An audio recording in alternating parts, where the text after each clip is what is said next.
The following talk is entitled, Set Your Mind on the Things Above, the 15th of 26 sessions in the men's program, That Man Is You, A Light to the Nations. This session was presented in Houston, Texas by the program's developer, Steve Bollman.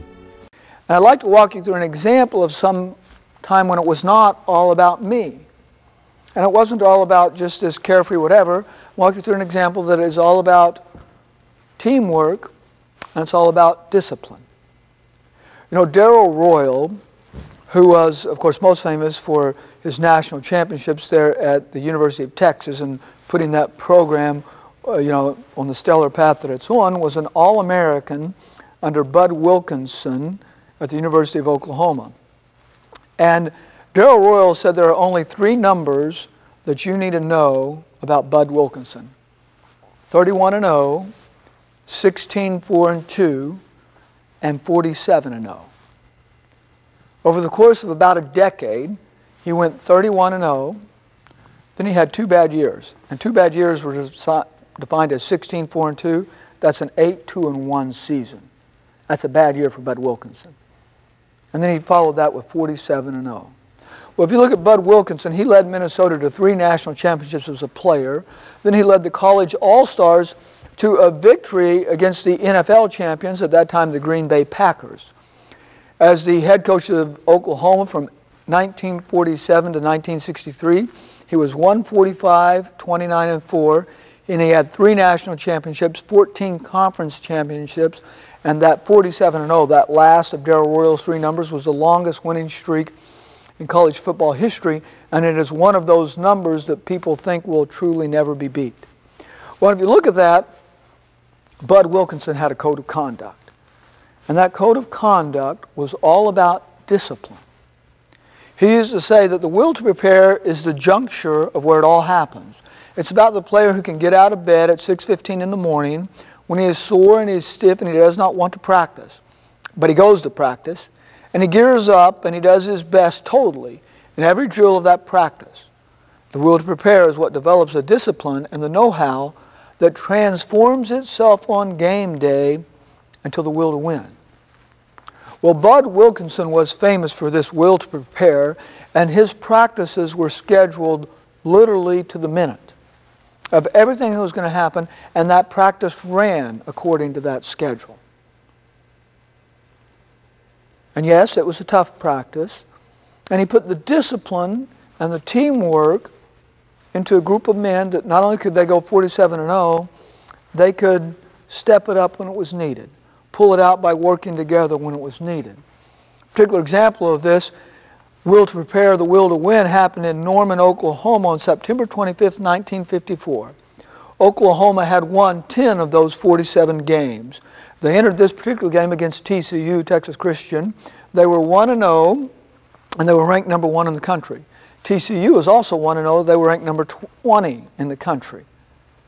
Well, they went into the game, and at halftime, TCU was up 2-0. They had a safety. Oklahoma came back, scored the first score in the third quarter. They were up 7-2. And then TCU scored 2 more touchdowns. So with 10 minutes left in the game, Oklahoma was down 16-7. And that's when Bud Wilkinson's, the will to prepare, the will to win, kicks in. That discipline at the end of the game can take you to that next step. They scored 2 touchdowns so that they have TCU down 21-16. TCU needs a touchdown to win. They drive, and Oklahoma stops them on the 8-yard line with a few seconds left in the game.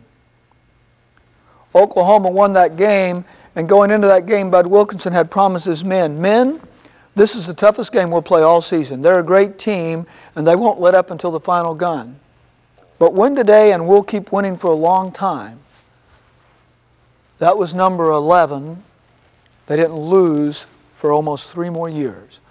The man who came off the bench, Jimmy Harris, in the second half to be quarterback of Oklahoma, never lost a game that he started his entire career.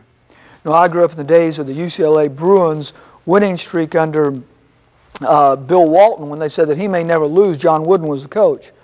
They said he may never lose a game. Well, he ended up losing the game. Jimmy Harris never lost a game in his college football career that he started. Well, they won the rest of that season, and they ended up 10-0, and they didn't win the national championship. They went into that game 1-0. They won that game, won the rest of the season, and actually ended up third. However, 1955 they went 11-0 and won the national championship. 56, 10-0 and won the national championship.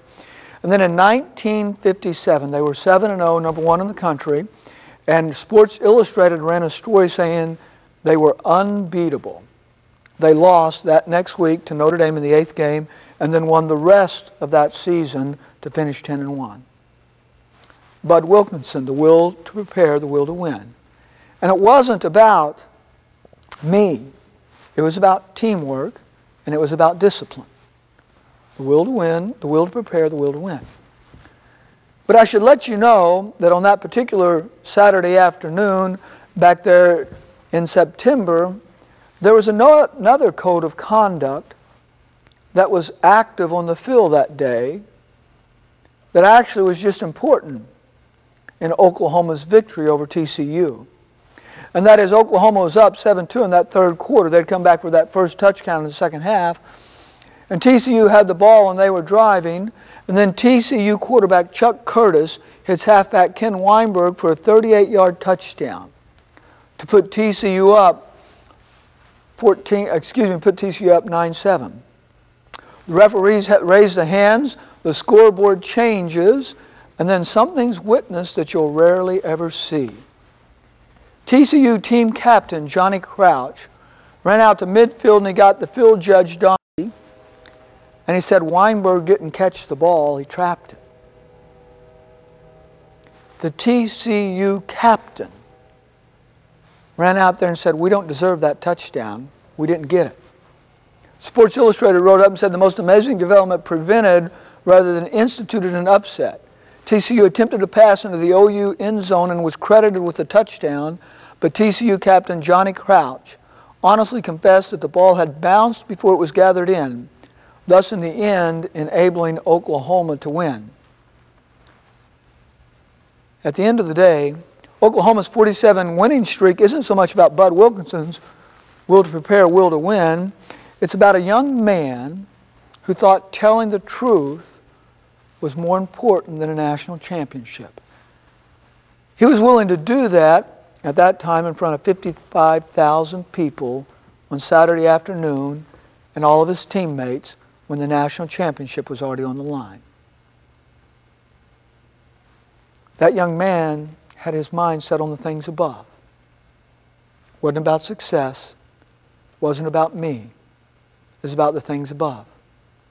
St. Paul says in his letter to the Romans, be not conformed to this world, but be transformed by the renewal of your mind, that you may prove what is the good, acceptable, and perfect will of God. You shall not bear false witness. The young man knew that the truth was more important than the win. Could you do that? Are you raising your sons so that they could do that? Only if you have your mind set on the things above do you ever have a chance.